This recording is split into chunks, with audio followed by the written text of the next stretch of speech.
আসসালামু আলাইকুম ভিউয়ার্স, আপনারা কেমন আছেন? আলহামদুলিল্লাহ, আমিও আল্লাহর অশেষ রহমতে ভালো আছি। তো দেখতেই পাচ্ছেন যে আমি কি সুন্দর করে চকলেট টপার বানিয়ে নিয়েছি।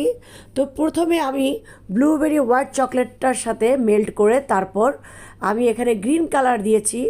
দেখতেই পাচ্ছেন খুব সুন্দর করে আমার টপারগুলো রেডি হচ্ছে। তো আমি এই টপারগুলো বানিয়েছি একটি কেকে ডেকোরেশন করার জন্য। তো খুব সুন্দর করে কিন্তু টপারগুলো উঠে যাচ্ছে, আপনারা দেখতে পাচ্ছেন চকলেট মোল্ড থেকে সুন্দরভাবে উঠে যাচ্ছে।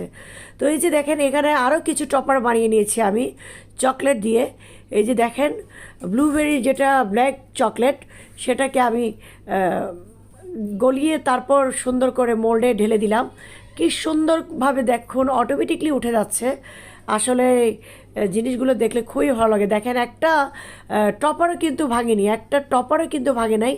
মাশাল্লাহ, প্রত্যেকটা টপার টেকনিক্যালিভাবে যদি আপনারা তুলতে পারেন, দেখেন আস্তে আস্তে আস্তে করে খুব সুন্দরভাবে টপারগুলো উঠে গেছে, একটা টপারও ভাঙে নাই। কিন্তু আপনারা মাথায় রাখতে হবে, টেকনিক্যালি কিন্তু এই টপারগুলো আপনারা মোল্ড থেকে বের করতে হবে। দিয়ে মাত্র কিন্তু 10 মিনিট আপনাদেরকে ফ্রিজে রাখতে হবে।